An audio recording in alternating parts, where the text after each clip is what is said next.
ตรงมาจูการพูดสมุดนะจำสรบยงทรงโซดบอดอีกครั้งไว้โซดแปดรถแต่มีจุดลงถึงท้าผู้นอนได้จู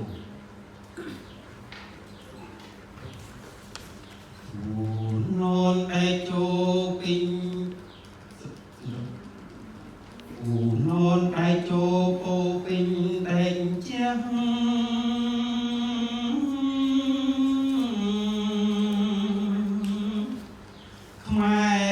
ខ្មែរឈ្នះរត់រៀង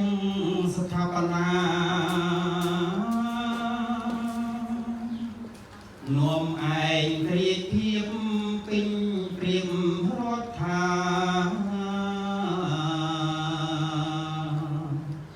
ជនជាតិខេមរាសាទរអំណរននតែចូលពោពេញចំណេញ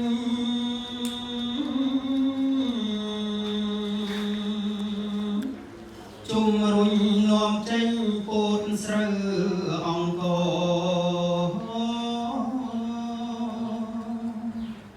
សេនកិច្ចខ្មែរកានច្រើនជាដំណ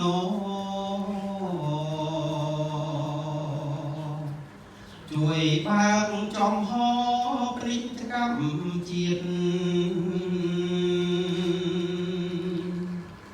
គូននតែចូលពោពេញសង្កដា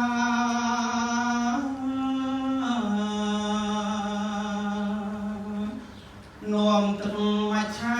ជលសផល្លាព្រមព្រៀតពលរដ្ឋដៅដាំកាន់សៀងកម្មទៀតទុនធានធម្មជាតិឆ្លៀតអង្គិរៈគូននតែចូលពោពេញមនោរម្យ